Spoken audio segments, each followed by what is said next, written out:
Sorry Mi, itu yang itu udah dinyalain, udah ngerekam. Oke, nggak perlu gerakan masuk kali ya. Oke, tenang, santai aja. Ini anggap aja saya baru masuk gitu. Oke, Bismillahirrahmanirrahim. Selamat pagi. Assalamualaikum warahmatullahi wabarakatuh. Waalaikumsalam warahmatullahi wabarakatuh. Oke, ini baru habis liburan ceritanya ya, baru masuk lagi habis semester. Kemarin liburan kemana aja ini? Apa? Ke Solear. Oke, sambil mempersiapkan perlengkapan pengajaran, saya pengen lihat dulu absensi kalian ya. Absensi kalian, saya mau absen manual dulu. Ini Ibnu Yazid ada? Kemarin liburan kemana Ibnu Yazid? Di rumah. Nggak modal kamu ya. Dinda sakit. Bayu. Liburan kemana Bayu? Kemana-mana? Wah, tipikal cowok-cowok nggak modal semua ini. Aprilia? Nggak ada? Nggak ada. Tiara? Oke. Siapa ini? Mutia Nur Ajijah ada. Liburan kemana? Taman Koja paling ya. Dika Chandra nggak ada. Kalimantan Sedia liburan kemana Neng? Gak libur. Ngapain aja? Oh ini anak sekolah yang aktif. Boleh. Joran apa? Melisa Eria Pratiwi apa? Piani. Oke, kamu liburan kemana? Ke rumah Dede. Kamu sudah punya Dede? Raihan Mupid apa? Sadia. Double ya. Sapik. Hadir. Sapik liburan kemana Sapik? Nggak kemana-mana. Ini 1, 2, 3, 4, 5, 6, 7, 8, 9, 10, 11, 12, 13, 14, 16 orang. Oke, saya anggap absensinya udah sesuai ya. Oke, sebelum saya mulai pembelajaran, silakan Ketua Kelas Ibnu pimpin doa dulu. Kita berdoa dulu. Baik teman-teman, sebelum kita mulai kegiatan belajar pada pagi hari ini, baiknya kita berdoa menurut agama dan kepercayaan masing-masing. Berdoa dimulai.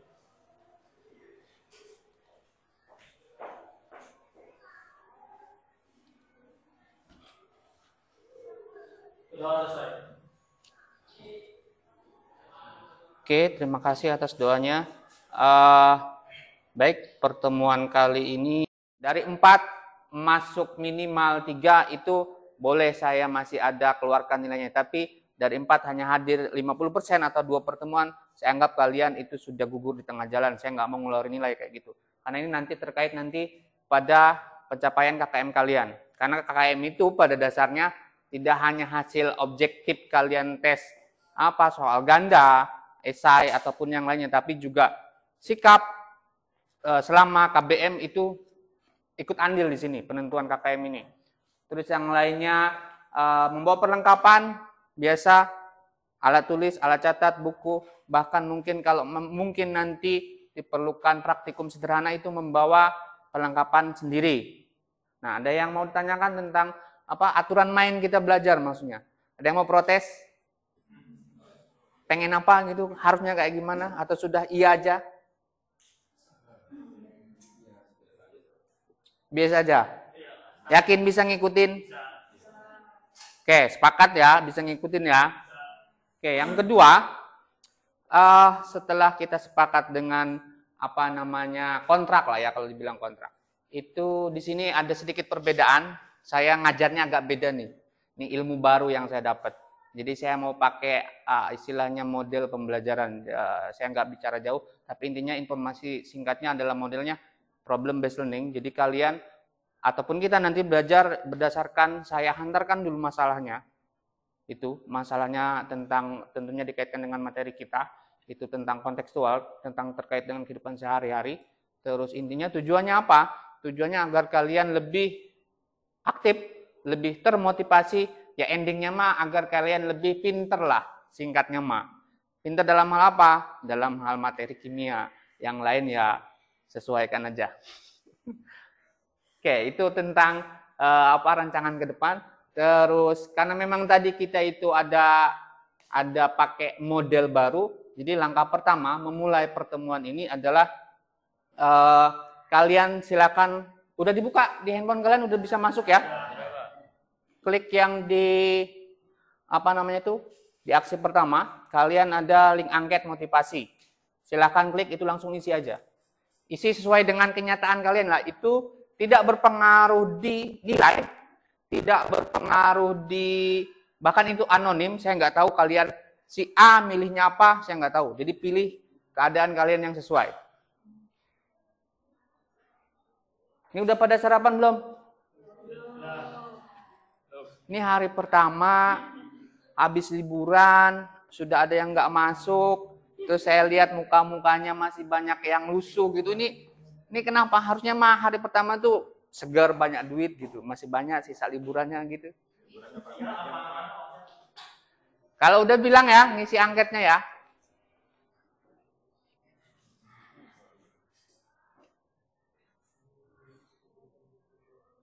Nah ini nggak bawa HP anak nih. Kenapa? Kamu kenapa nggak bawa HP? Ketinggalan. Aduh. Ya udah nggak apa-apa. Satu orang siswa barengan aja ya sama temennya ya.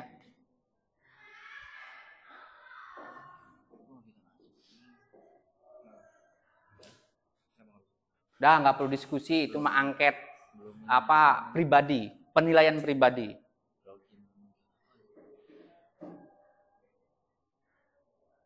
Jangan lupa kirim.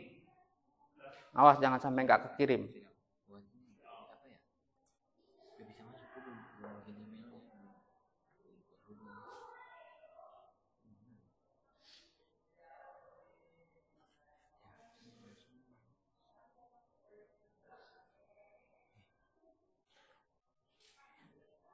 Nggak, tenang aja. Itu nggak bakal ke data. Oh si Piani milihnya, saya nggak suka gurunya karena jelek. Nggak ada kan? Nggak bakalan ada di situ.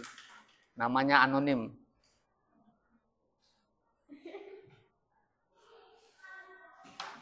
Dah? Oke, kalau udah nanti saya analisis itu apa hasilnya seperti apa. Tapi itu urusan saya. Yang kedua adalah kalian klik yang poin kedua tuh link aplikasi pretest. Tinggal klik aja, itu langsung nyaut ke aplikasi. Bisa? Langsung klik aja. Langsung mulai.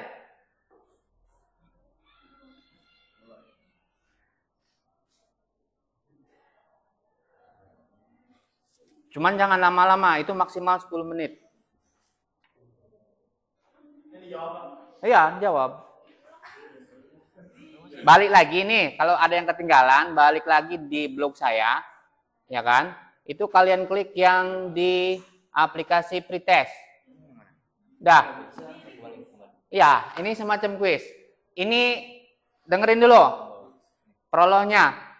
Ingat, ini tidak berpengaruh ke hasil nanti yang tadi KKM. Ini hanya dasar saya melihat pengetahuan kalian, kemampuan kalian terkait materi yang hari ini kita akan pelajari. Jadi kayak saya pengen lihat dulu kalian itu sebenarnya udah ada yang tahu belum sih tentang elektrolit gitu aja. Jadi isi dengan segala apa yang ada di kepala kalian. Oke, silakan. Mulai aja.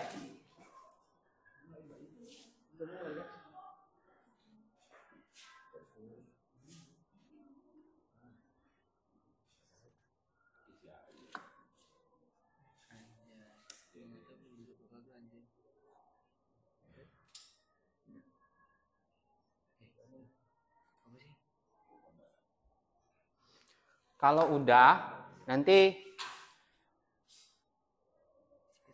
saya kasih contoh ya. Ini kan mulai nih, tinggal pilih-pilih aja.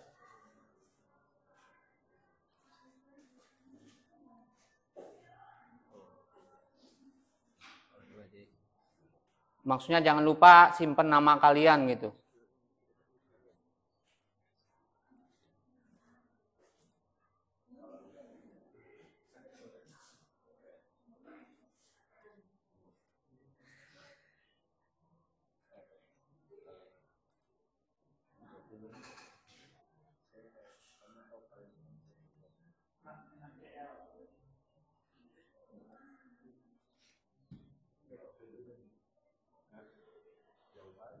Nah, di posisi ini, ketika kalian sudah selesai, perhatikan, ketika kalian sudah selesai, jangan lupa papan peringkatnya diklik, lalu masukkan nama kalian. Nanti semua orang yang ngikutin akan terrank. Siapa yang paling banyak benar, siapa yang paling blow on gitu. Enggak, jangan nama samaran, nama asli. Biar saya lihat, nih siswanya tahu nggak sebelumnya materi ini. Enggak, nama asli. Enggak, nama asli.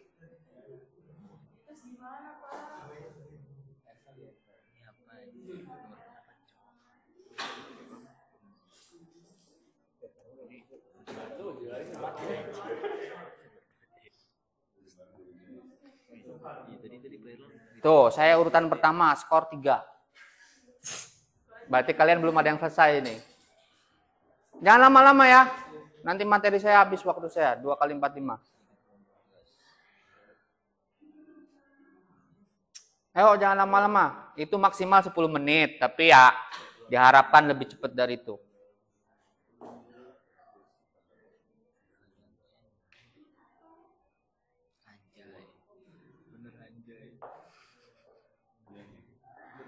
Asal pilih aja buruan.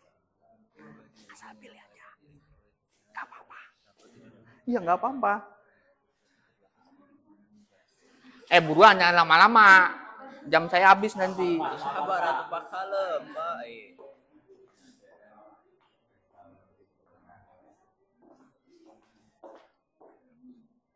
Ya. Udah, coba. Udah masuk belum di sini?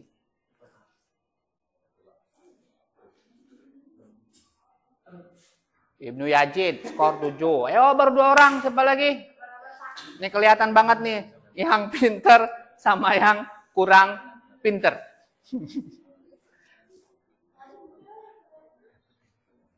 Tapi ingat, tadi saya bilang, ini tidak terkait sama sekali pada penentuan KKM nanti.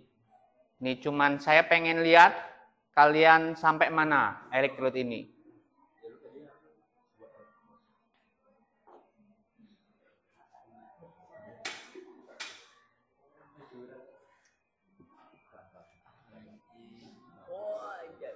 Ini ada 16, berarti 1 orang enggak.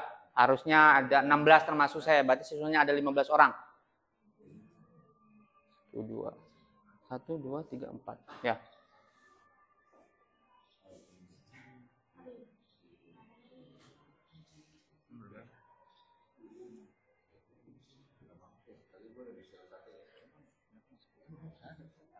Udah, buruan nih, jangan lama-lama. Pilih. Sabar, Pak. Udah. Oh nih, sabar. Ada lagi yang udah katanya. P di bawah Ibnu. Ini gurunya di bawah siswanya ini. Oh gitu.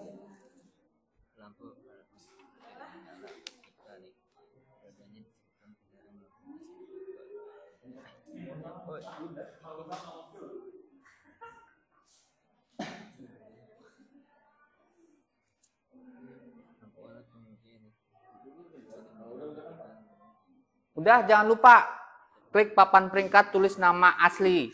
Jangan tulis nama orang tua kalian ya.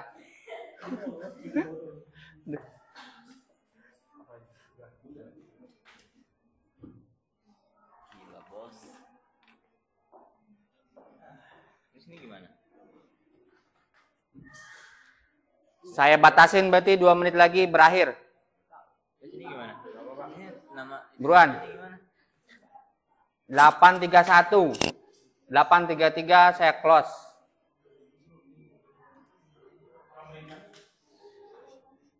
Bener berapa, Bik? Ibnu masih di urutan pertama. Ibnu, Bayu, Sapik. Ih, ada yang di bawah saya.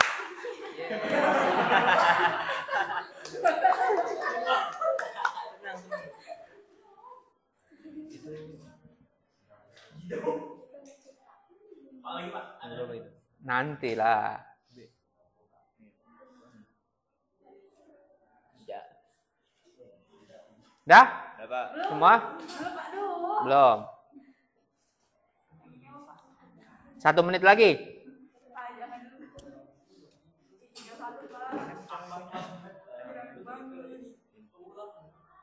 Ini soalnya 8, skor 7 berarti salah satu.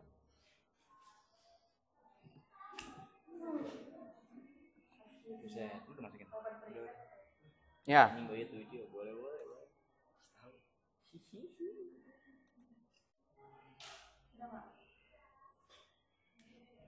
Masih tetap Ibnu. Dia peringkat pertama karena jadi yang namanya orang lomba itu berarti ketepatan sama efisiensi waktu.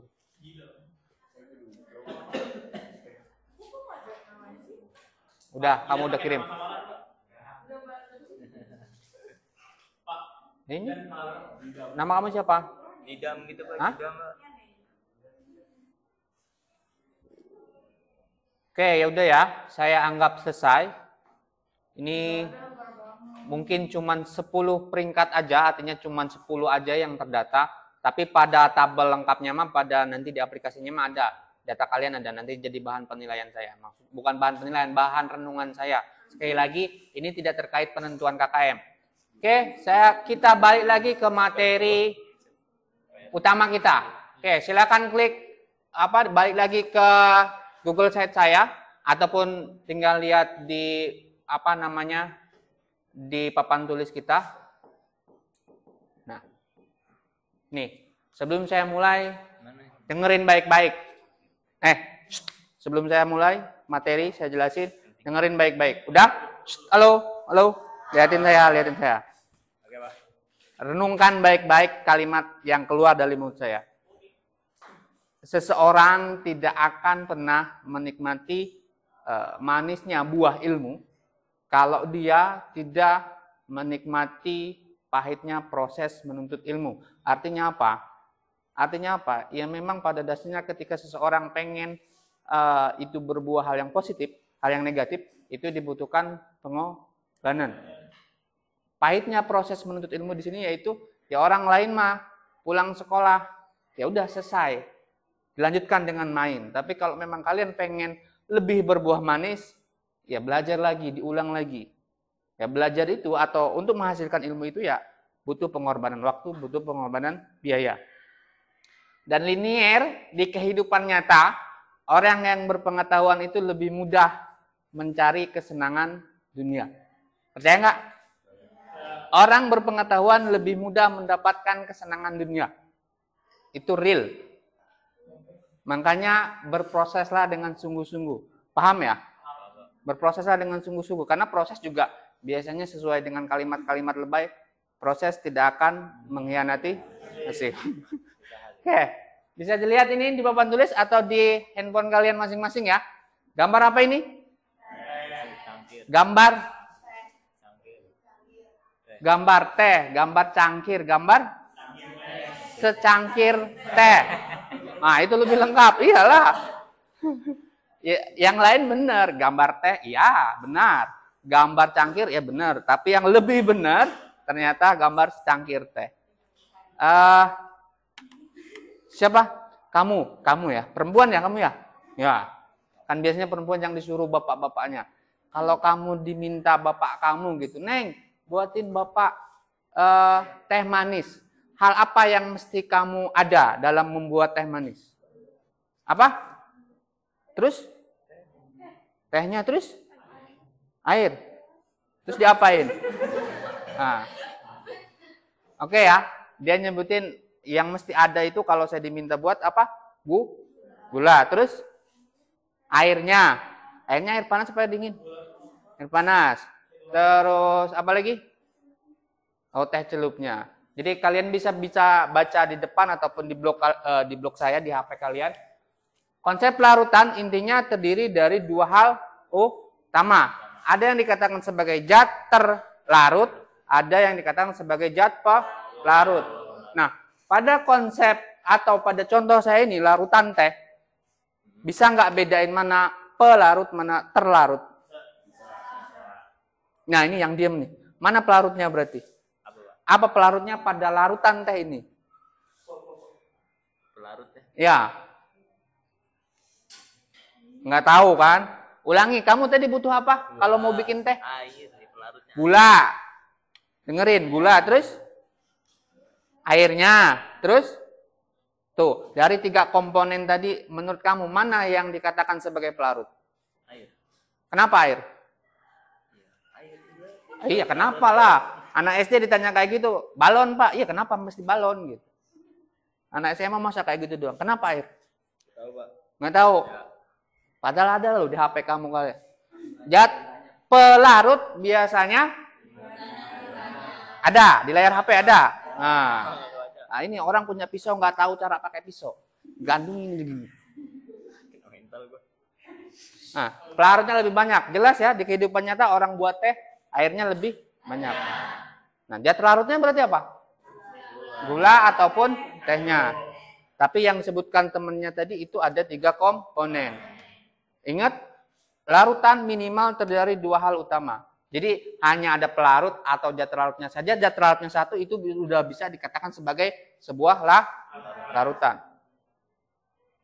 Paham sampai sini? Larutan itu apa? Nah, saya tanya lagi.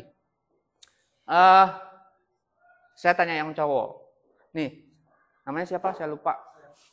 Akbar.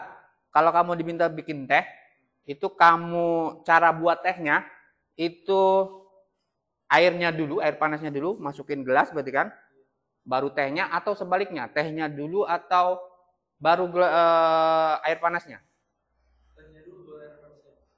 Bubuk tehnya dulu atau apa, dalam bentuk itu ya, sasetan, tehnya dulu baru air panas. Itu si Akbar. Saya tanya yang perempuan, kamu kalau bikin larutan teh gimana? Air panas dulu baru teh. Oh, alasannya karena tehnya celup. Kalau tehnya bukan non celup, teh yang bubuk. Bubuknya dulu. Oke, ada 2 jawaban yang berbeda. Saya kasih tahu ilmunya apa. Ilmunya kalau kalian beneran kerja di lab atau jadi kimiawan asli, ataupun nanti di kelas 11 kita praktikum, itu yang namanya bikin larutan, ingat, zat terlarut itu dilarutkan pada urutan terakhir.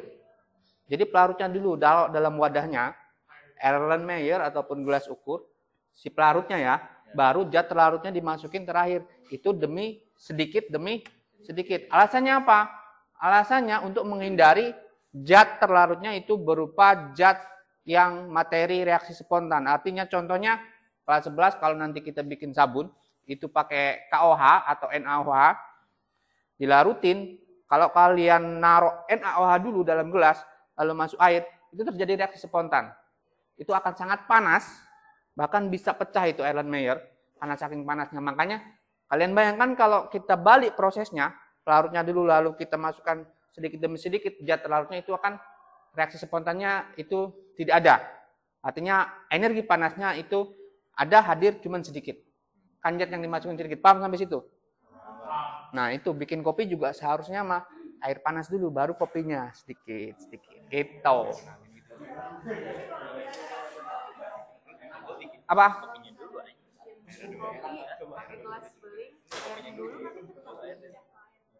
Oh, gini ada yang tanya. Pak, kalau di kehidupan nyata kan ya bikin kopi. Saya taruh dulu kopi air panasnya dalam gelas. Kacanya atau gelasnya bisa pecah. Kenapa? Itu simple jawabannya. Itu terjadi karena memang perbedaan suhu yang terlalu signifikan. Perbedaan suhu antara di gelas sama di luar lingkungan itu terlalu jauh. Yang satu panas, yang satu dingin. Akhirnya dia crack. Tapi untuk mengakali itu ilmu lama. tinggal taruh hal yang bisa menyebarkan suhu panas. Apa? Sendok. Ataupun nggak ada sendok, taruh aja jari kalian. Intinya kan mengurai, menyerap energi panas kan? Iya. Oke. Jadi jangan pakai jari. Pakai hal yang lain. Paham ya nih? Oke. Yang selanjutnya. Yang perlu dipahami juga di sini adalah homogen dan heterogen. Homogen itu samalah. Kalau kalian agak nggak akurat mah, homogen itu sesama jenis. Artinya sudah sangat larut, sudah tidak bisa dibedakan. Homo. Ya? Jadi larutan itu ada dua jenis, ada homogen, ada heterogen. Homogen itu ketika pelarut sama zat terlarutnya sudah tidak bisa dibedakan oleh mata biasa, tapi secara mikroskopik kalau pakai alat itu masih bisa kelihatan. Nah, kalau yang heterogen artinya larutan yang masih ada sedikit perbedaan, itulah larutan heterogen. Yang selanjutnya adalah gambar apa ini? Naci. Gambar apa itu? Ini dibaca apa? NaCl atau garam dapur. Atau boleh ada yang nyebut natrium klorid. Ini dalam bentuk pasa apa? Kristal atau padat. Ya. Ini bentuk garam dalam pasa padat. Kalian baca. Apa yang akan terjadi kalau saya melarutkan garam ini dalam pelarut? Kebayang kali kita ngelarutin garam. Apa yang terjadi sama garam?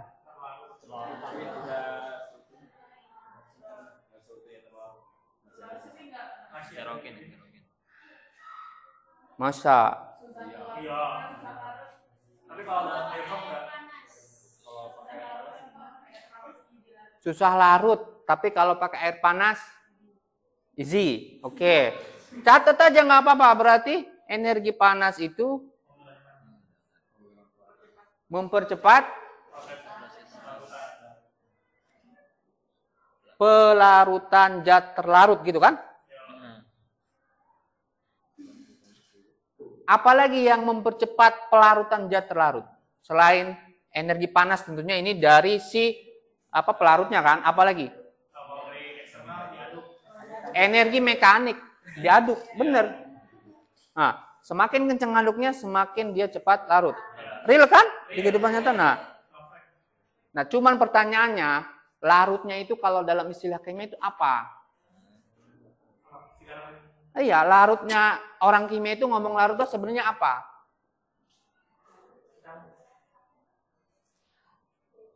NaCl. Baik lagi ke kelas 10. Ini atom Na dan Cl. Tadinya kan masing-masing sendiri-sendiri kan? Na ya Na, Cl ya Cl. Terus jadilah dia, orang solear nyebutnya garam. Nah, yang menjadikan dia garam itu ada apa antara Na dan Cl? Berhubungan atau berikatan, ya kan? Nah, yang namanya larut berarti memutus. Nah, itu orang kimia banget itu ngomongnya. Nah, ya, untuk memutuskan ikatan itu dibutuhkan energi panas ataupun energi mekanik. Dan yang namanya garam, ketika mereka terputus dari ikatannya, ini ikatannya apa? Jenisnya apa? Kelas 10? Ada yang masih ingat? Ada jenis ikatan tuh ada ionik, kovalen polar. Kalau garam ikatan? Hah? Lupa. Ionik ya. Ada serah terima ya. Ada lah di sini saya tulis padahal.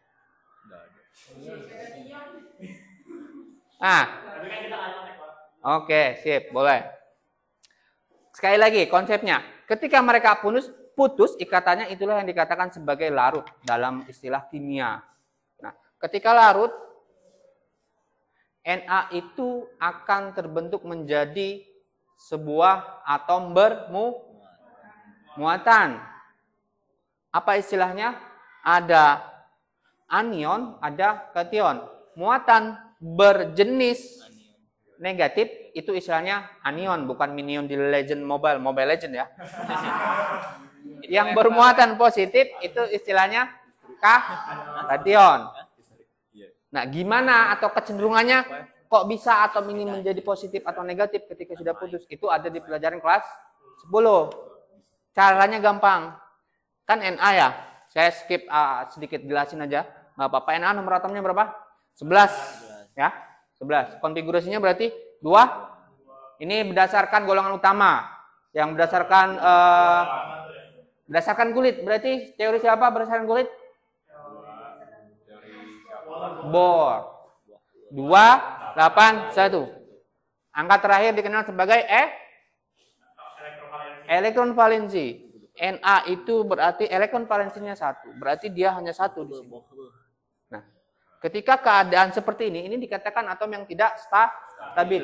Untuk dia bisa stabil adalah dengan cara menangkap atau melepas elektron yang ada, mengikuti kaidah duplet ataupun oktet. Dengan keadaan demikian, istilahnya sama nih orang, mikirnya sama kayak orang.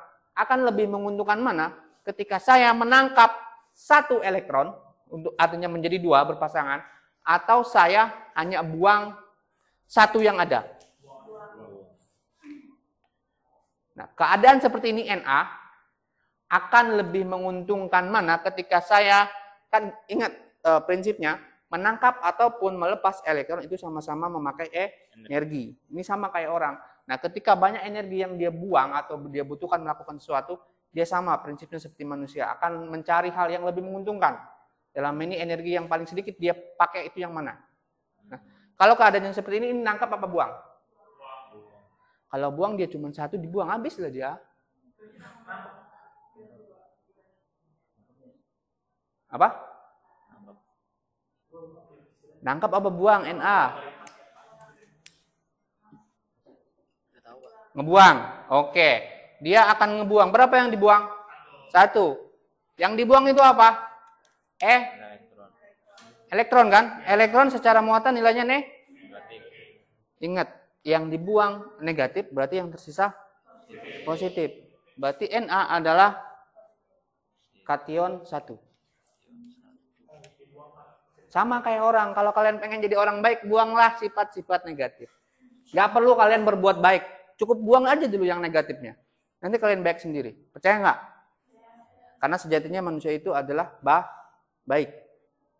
Jadi nggak perlu dulu berbuat baik, cukup buang dulu yang jelek. Paham maksudnya? Nah, karena sejatinya manusia memang baik. Nah itu sampai sini ngerti? Dan perlu dipahami bahwasanya zat yang terurai menjadi ketika sudah terputus, sudah terlarut menjadi bentuk muatan, itulah yang dikatakan sebagai zat elektrolit. Karena tidak semua zat ketika dilarutkan terurainya itu hasilnya bermuatan. Ada. Pahami itu. Ada zat-zat yang ketika dilarutkan hasil pemutusan ikatannya itu tidak dalam bentuk muatan. Artinya itu bukan zat elektrolit. Pahami itu baik-baik. Bisa? Bisa, Pak. Oke. Langkah selanjutnya adalah kita simpulkan. Jadi apa yang dimaksud dengan larutan elektrolit? Secara sederhana, larutan yang memiliki muatan sehingga ia dapat menjadi media pengolahan bahan. Kata kuncinya tadi ada kata muatan. Karena bermuatan, analoginya adalah dia bisa menjadi penghantar listrik. Penghantar, tahu penghantar? Kayak Gojek, kayak mobil lah. Kita butuh perpindahan tempat, kita butuh mobil. Buat perpindahan tempat. Nah, si hasil pecahan dari larutan tadi, penguraian tadi, itulah yang memindahkan listrik dari sumber listrik ke tempat yang lain. Misalnya ini baterai, ada lampu. Nah, di situ kenapa bisa terjadi lampunya nyala? Ya karena memang listriknya berpindah. Benar nggak? Berpindahnya karena apa? Ya salah satunya ini. Ada yang bawa dia. Paham sampai sini? Oke. Selanjutnya, daya hantar listrik. Kalian bisa lihat di papan tulis ataupun di gadget kalian. Ini ada berapa larutan? 16. Ada 16. Saya yakin ini kalian ada yang sudah kenal banget, bahkan sudah ada yang berinteraksi, bahkan ada yang baru lihat hari ini di tulisan ini. Capik kenal nomor 9? Kenal? Apa? Pernah dengar, tapi nggak tahu. Siapa lagi ya? Nomor apa ini? Nomor 6 tahu? Enggak. Nomor 2 tahu?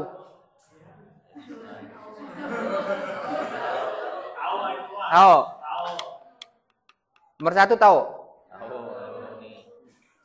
Bedanya nomor 1 nomor 2 apa? Ayo.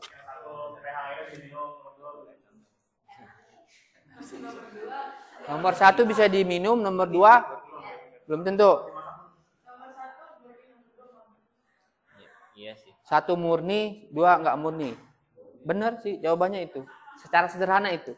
Lalu apa? Kalau murni dan tidak murni efeknya apa? Kita kaitkan dengan larutan elektrolit.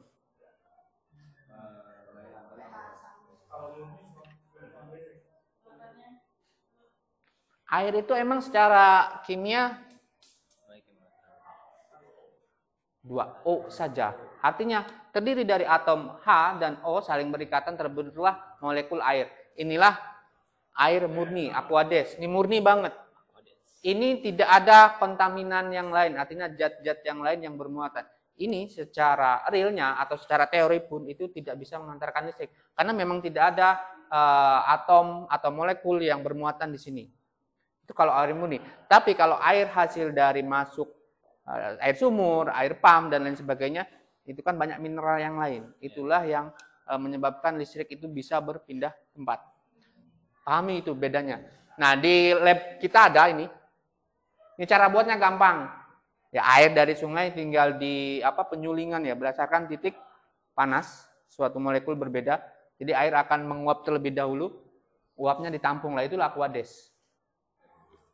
Nah, itu. Ini nggak bisa mengantarkan listrik.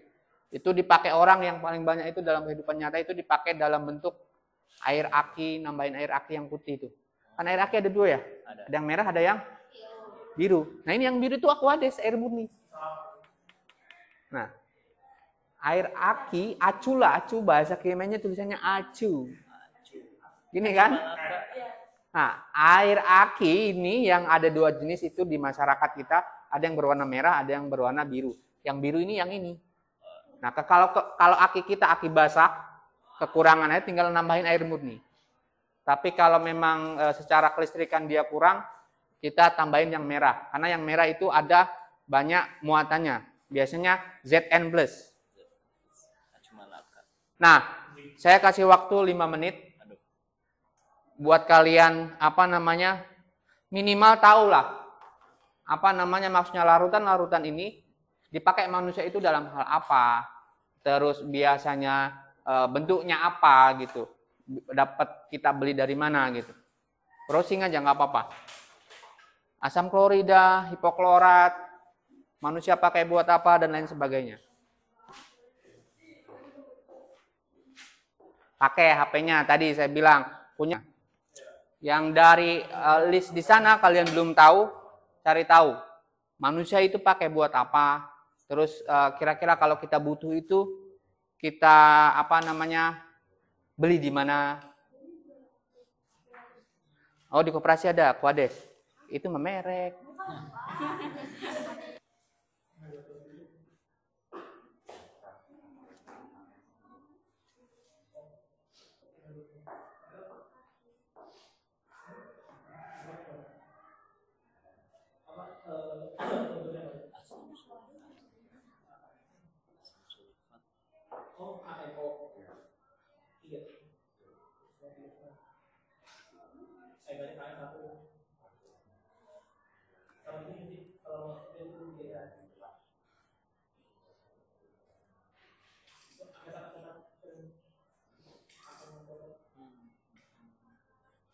Oke, karena waktunya tinggal sedikit lagi, saya anggap ataupun nanti bisa dilanjutkan dengan nanti pengerjaan yang lain. Langkah selanjutnya kita balik lagi ke apa? Kalian lihat tuh. Lakukan simulasi, sebelum melakukan simulasi kita bentuk kelompok dulu. Ini bentuk kelompok 3 kelompok kecil aja. Pokoknya ini yang ada dibagi 3 aja, selesai. Bisa ya bentuk kelompok sendiri, apa saya perlu bentuk kelompok? Hah? Bisa ya? Saya anggap kalian sudah dewasa.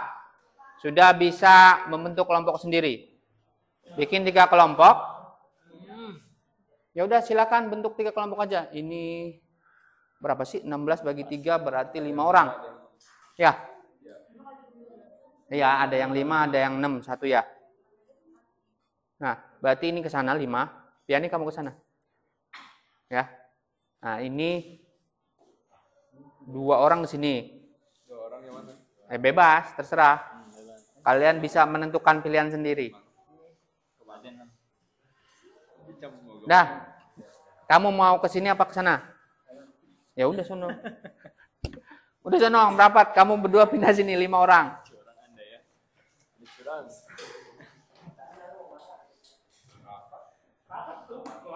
Merapat, pindah. Geser lah.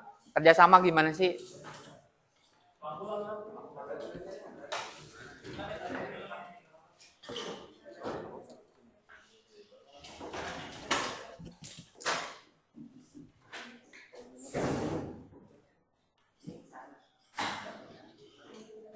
Nah, oke. Kalau udah di kelompoknya masing-masing, perhatikan.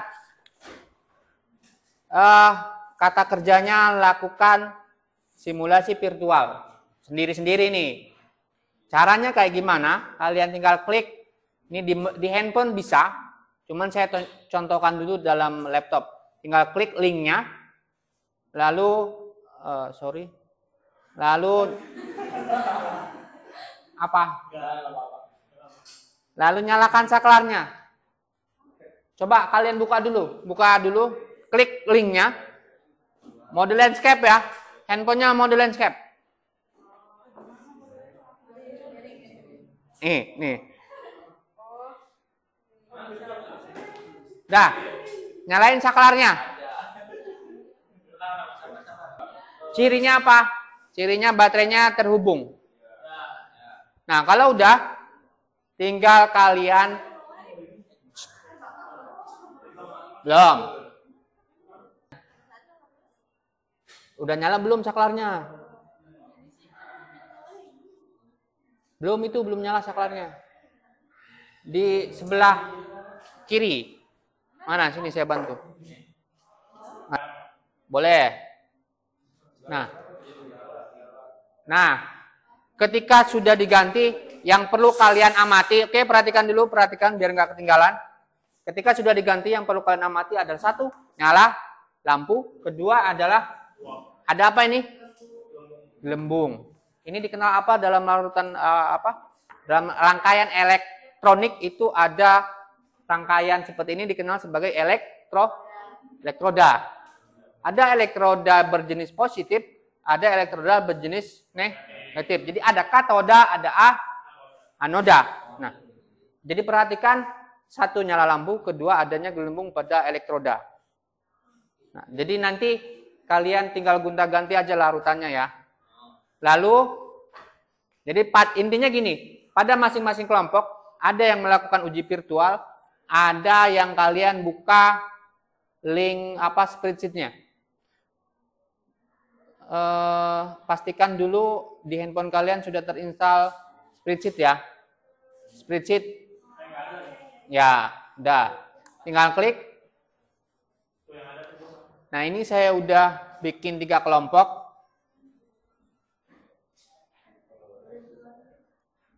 Jadi, langkah pertama, tuliskan nama kalian, anggotanya di sini semua. Lalu, ini isi dari hasil uji virtual tadi. Ini ya, 1 kelompok atau yang isi? Boleh, iya. Jadi, ya nggak perlu masuk semua. Jadi 1 orang misalnya atau beberapa orang melakukan uji virtual, lalu kasih, oh air ini lampunya nyala, isi di situ. Oh ini sedikit gelembung, isi di situ. Paham ya?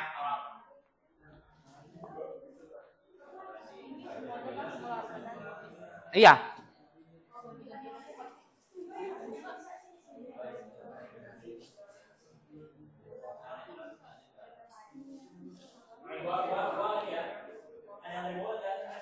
Gini, biar cepat pengerjaannya, cukup satu orang yang melakukan uji virtual. Yang lainnya masuk di spreadsheet. Jadi tinggal masuk ngetik-ngetik. Kalau ngetik semua orang bisa ngetik. Jadi cepat ngerjainnya. Sok, ikutin saran saya. Cukup satu orang yang melakukan uji virtual, yang lainnya masuk di spreadsheet. Isi.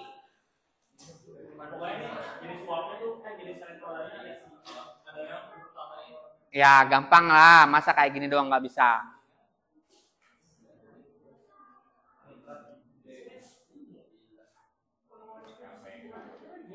Apa? Ini baru ada 2 kelompok nih. Baru ada 2 orang yang masuk. Jadi minimal kan ada 3. Ya, download dulu yang belum ada spreadsheet. Oh iya, saya lupa berarti ini kelompok pertama, kelompok kedua, kelompok ketiga ya. Kan jadi di spreadsheet bisa kalian SMA mainin spreadsheet, ngisi doang.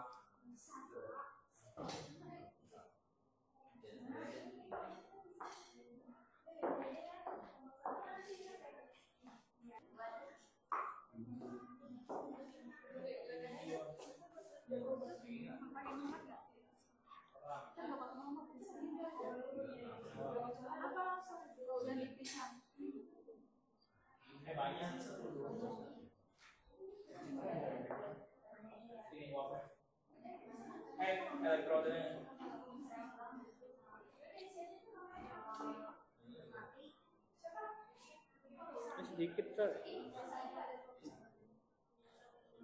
Aduh. Saklar yang belum jalan. Ayo, cukup satu orang yang melakukan uji virtual, sisanya ngisi biar cepet. Kan di situ ada, cara ngisinya ada petunjuknya ya.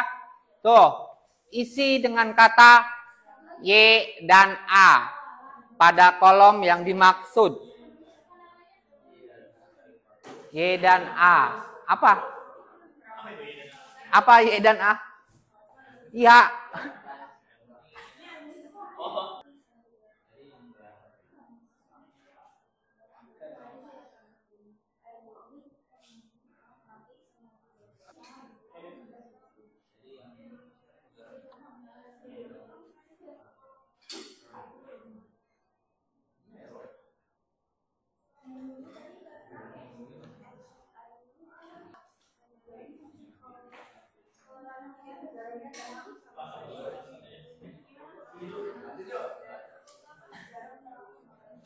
Virtual dan isi cukup hanya pada nomor 6 saja.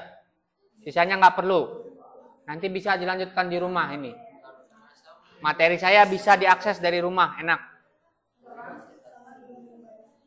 Ya. Lakukan uji virtual hanya 6 larutan saja. Iya, 6 larutan. Kan itu udah ngurut sama itu.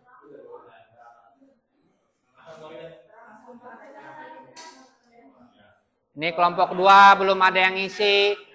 Halo? Kelompok 2 belum ada yang ngisi di spreadsheet-nya.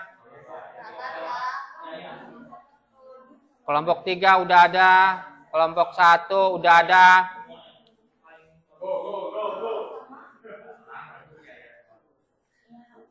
Ingat konsepnya ketepatan dan efisiensi waktu.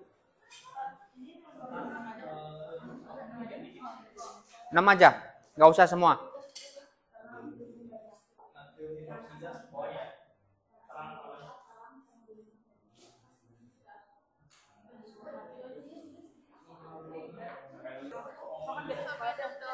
Ya.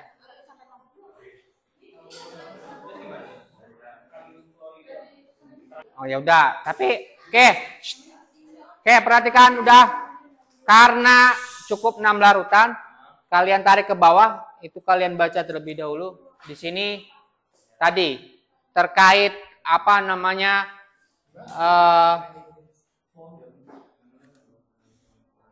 isi table yang kedua itu dengan cara pahami dulu nih 3 kalimat pertama di atas. Jadi larutan yang intinya misalnya gelembungnya banyak, lampunya terang, itu adalah larutan yang derajat ionisasinya atau lambangnya adalah alfa, itu nilainya adalah 1. Artinya kuat. Tadi kalau balik lagi pada pertemuan di awal banget, ketika penguraian garam itu, semua hasilnya itu adalah bentuk muatan. Jadi semuanya garam itu terurai menjadi atom bermuatan. Coba ganti handphonenya dah.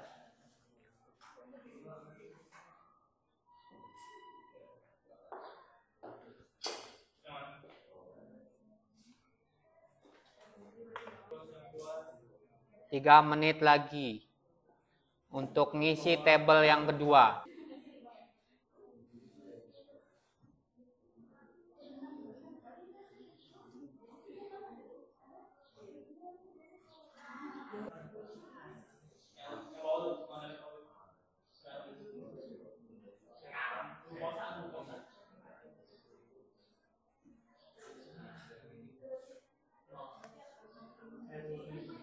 Oke, saya anggap cukup. Langkah selanjutnya adalah presentasi. Jadi masih perwakilan aja, perwakilan dari masing-masing tiap kelompok. Kalian paparkan aja ini, cukup baca. Cukup baca apa yang kalian hasilkan. Ini misalnya air adalah hasil pengamatan darinya adalah bla bla bla dan lain sebagainya. Udah, silakan langsung aja. Mau berurut apa mau saya tunjuk? Tunjuk. Ya udah, kelompok 3. Kelompok 3. Perwakilan aja.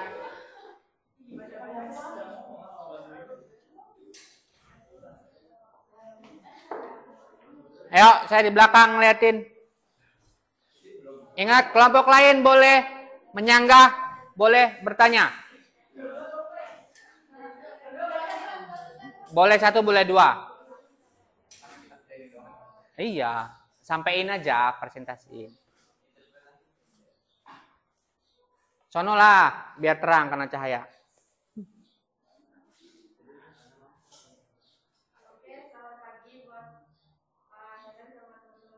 Oke, pagi. Ini kami ingin mempresentasikan hasil pengamatan kami, yaitu dari nomor 1 air murni atau aquades, variabelnya lampunya mati dan gelembungnya tidak ada. Yang kedua, larutan garam, lampunya terang dan gelembungnya banyak. Yang ketiga, larutan gula, lampunya mati dan gelembungnya tidak ada. Yang keempat, larutan asam klorida, lampunya terang, gelembungnya banyak. Yang kelima, larutan asam hipoklorat, lampunya terang, gelembungnya juga banyak. Lalu ada larutan asam asetat, lampunya redup dan gelembungnya sedikit. Lalu yang ketujuh ada kelompok jenis larutan berdasarkan larutan elektronik kuat dan derajat ionisasinya. Yang larutan elektronik kuat ada asam klorida, derajat ionisasinya 1. Yang kedua, asam hipoklorat, derajat ionisasinya 1. Yang ketiga, garam, derajat ionisasinya 1. Lalu yang larutan elektrolit sedang ada asam asetat, derajat ionisasinya 0,5. Lalu yang larutan elektrolit ada air murni dan larutan gula, derajat ionisasinya 5. Sekian dari kami.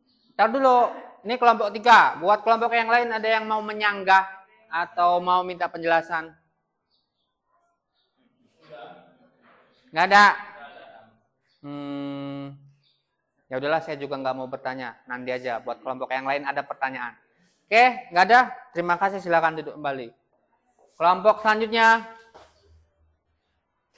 mau dengan sukarela apa mau saya tunjuk? Oke, kelompok 1 berarti. Kelompok 1. perwakilannya. Satu yang mana? Ini satu.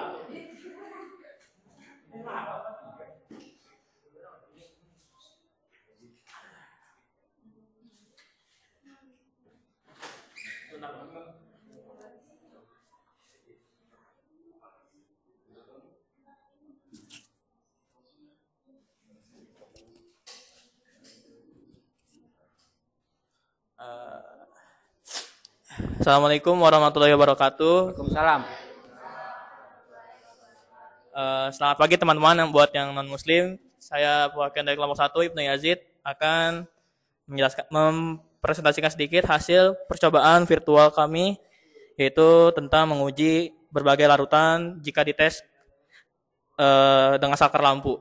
Yang pertama ada air murni atau Aquades, yaitu hasilnya lampu tetap mati dan elektrodanya tidak ada. Lalu yang kedua ada larutan garam atau NaCl, lampu terang dan gelembung atau elektrodanya banyak.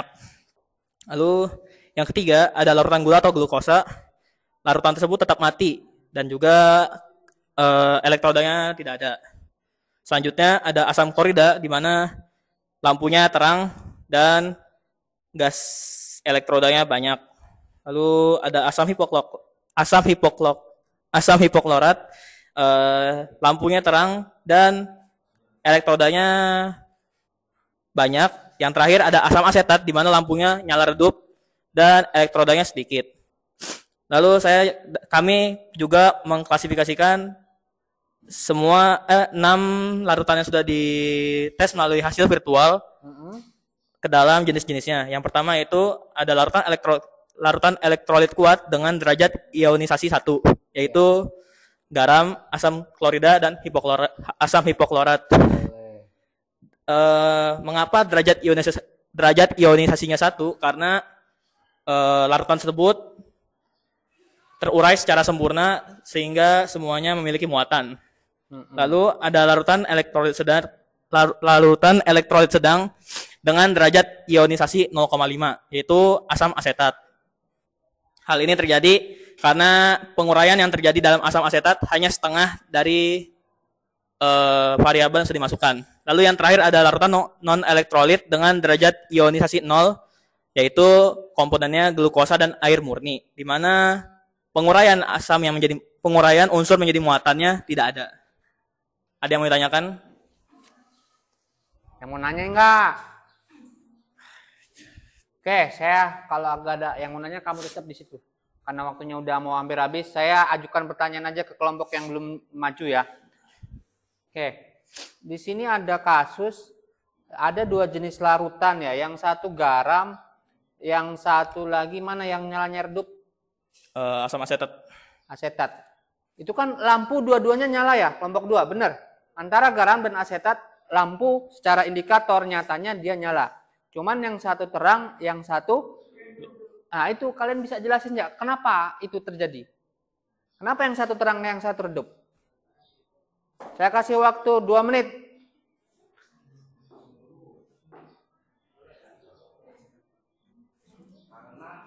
Apa? Adalah termasuk larutan yang memiliki kemampuan untuk menghasilkan muatan ionisasi sebanyak 1. Asetat? Sedangkan asetat hanya menghasilkan ionisasi 0,5. Itu secara teoretik banget. Tapi biar mudah dipahami saya kasih analogi. Ingat, hasil dari penguraiannya itu tadi saya bilang sebagai alat pindahnya, mobilnya ya. Semakin banyak ion yang berbentuk mobil atau dalam bentuk ion tadi, maka listrik akan lebih cepat berpindah, lebih efisien dari sumber listrik ke baterai. Paham sampai situ ya? Saya pikir sederhana banget. Semakin banyak mobil, maka otomatis barangnya atau listriknya akan lebih sampai di Bolham. Artinya dan semakin cepat dan banyak juga, yaitu indikasinya secara nyatanya adalah lampunya nyala terang. Paham? Oke, silakan duduk Ijin. Oke, rangkaian pembelajaran hari ini sudah hampir mau selesai. Oke. Bisa disimpulkan tadi apa? Larutan kita sudah paham ya. Apa itu jenis larutan, apa itu zat elektrolit, udah ya tadi. Terus membedakan jenis-jenis larutan di kehidupan. Ya, ini larutan elektrolit apa bukan? Kita udah bisa ceknya tadi melalui virtual lab. Ya. Nah, kira-kira kalau air bakso itu larutan elektrolit apa bukan? Kuah. Oh ya, yang semua itu. Oh gitu, alasannya kayak gitu. Kuah bakso menurut kalian itu larutan elektrolit? Iya. Tapi saya belum bisa pastikan elektrolit kuat atau belum, Mas. Karena masih ada unsur lain. Boleh.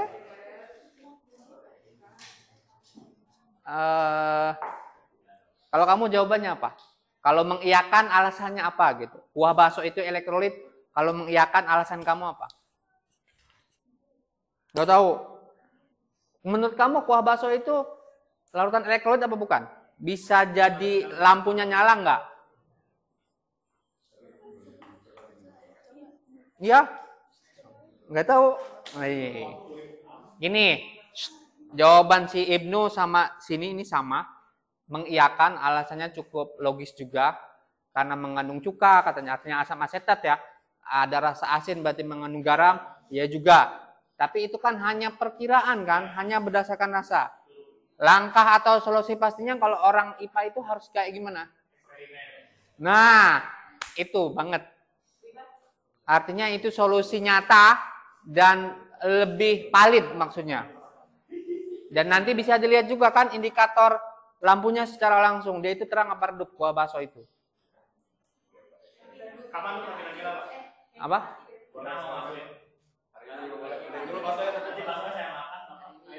Kebalik. Baksonya gurunya yang makan, kuahnya kalian pakai percobaan. Nah, jadi nanti itu sebagai prolog atau informasi buat pertemuan selanjutnya atau ending dari bab ini adalah akan dilakukan praktikum sederhana terkait larutan-larutan yang kita temui dalam kehidupan sehari-hari. Bisa itu keringat, ya kan? Keringat elektrolit bukan? Jadi cek dong. Oh iya. Urin misalnya, atau tadi kuah bakso, atau mungkin yang lain-lain, kalau iseng-iseng boleh dicek langsung. Praktikum sederhana, alatnya sederhana, bisa kita buat. Paham? Ada yang bertanya sampai sini? Apa? Nama kimia keringat itu kalau si semut saya tahu dia asam formiat. Kenapa semut kalau ketemu dia itu sesama jenis dia sama apa? Salim-saliman. Karena itu asam formiatnya dia sama. Itu dia penanda dia. Itu asam formiat dan itu juga dipakai orang untuk pembuatan parfum untuk menaikkan gaya hormon seks seseorang. Itu mahal. Keringat semut itu mahal. Itu dipakai bahan campuran parfum karena itu mendongkrak hasrat seseorang. Gak percaya silahkan baca. Banyak itu. Asam formiat itu kayak gitu. Mahal. Jadi tapi bayangkan bagaimana seseorang mengumpulkan keringat semut. Nah, itu mahalnya di situ. Ada lagi yang bertanya? Tapi manusia kalau namanya apa saya juga nggak tahu. Keringat manusia bau yang jelas. Oke, nggak ada? Kalau nggak ada, tadi kesimpulannya udah, kalian udah bisa nyebutin pelarut, terlarut, dan larutan elektrolit apa, zat elektrolit itu apa, terus udah bisa membedakan dengan virtual. Saya pikir cukup dan sudah nggak ada yang bertanya ya. Oke, kita siap-siap untuk mengakhiri. Silahkan beres-beres nanti dipimpin doa untuk berakhir. Tes kan tadi pretest tuh yang tadi tes yang di awal. Sekarang lakukan hal yang sama, kan materinya udah dapat. Harusnya nilainya harus lebih baik. Ya, nih, baik lagi ke tampilan yang di handphone.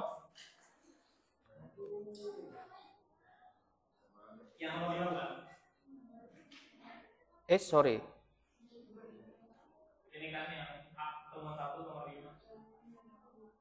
Nah, lakukan post test ya, nomor 5. Ya. Iya, saya pengen lihat. Masih ada waktu, ya kita lebih sedikit lah nggak apa-apa. Kan tadi juga mengulangi. Kalau angket yang kedua nanti isi di rumah juga boleh, nggak apa-apa. Ya. Atau nanti di rumah aja, isi yang cuman tampilannya aja berbeda.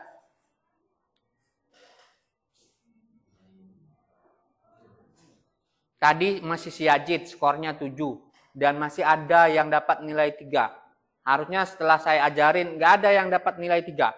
Intinya gitu, harusnya sudah tidak ada yang dapat nilai 3. Minimal 5. Udah ada yang selesai. Dan benar semua.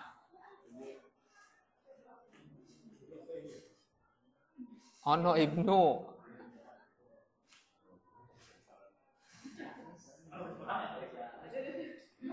Tesnya.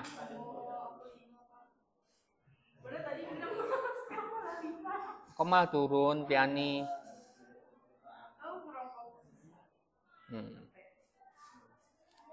Oke, si P naik. Tadi perasaan nggak 8 dia.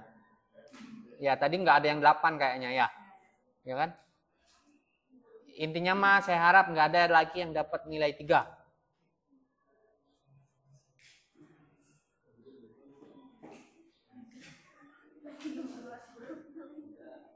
Orang di depan kelihatan. Oke, boleh. Nggak ada yang dapat di bawah nilai 3.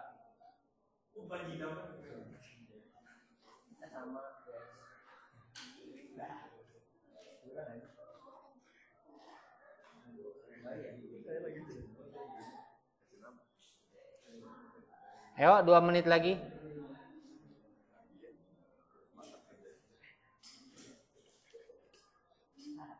Oke, paling bawah 5. Oke, berarti memang materinya masih bersisa di kepalanya. Ini kelas 10.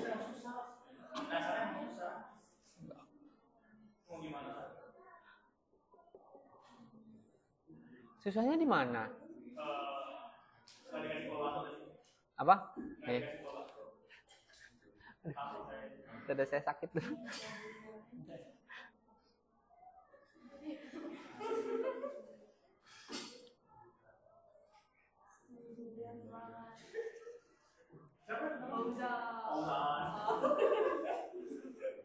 Oke, boleh. Oke, karena waktunya udah habis, nanti angketnya Ibnu nanti bisa dikerjain di di rumah juga nggak apa-apa atau sesempatnya aja, tapi semuanya ya. Angket yang kedua nih ya yang nomor 4 ya. Yang nomor 4. Oke, saya pikir tadi kesimpulannya udah saya dapat ambil, sudah tidak ada siswa yang mendapat nilai 3. Ini minim 5. Saya anggap pembelajaran hari ini mencapai target lah. Oke, silakan dipimpin doa, kita akhiri pertemuan ini. Oh ya, sebelum lagi disiapin doa, yang nggak masuk bilangin. Pertemuan selanjutnya harus masuk. Siap. Kalau enggak ya udah bye-bye, nilainya nggak saya keluarin. Hah? Ya dirapot lah, emang dijidat. Teman-teman, sebelum kita mengakhiri kegiatan pada pagi hari ini, baiknya kita berdoa menurut agama dan kepercayaan masing-masing. Berdoa dimulai. Bismillah. Ya. Berdoa selesai. Ucapkan salam. Assalamualaikum warahmatullahi wabarakatuh. Oke, saya ucapkan wassalamualaikum warahmatullahi wabarakatuh dan selamat siang bagi non muslim. Terima kasih. Udah. Yeah.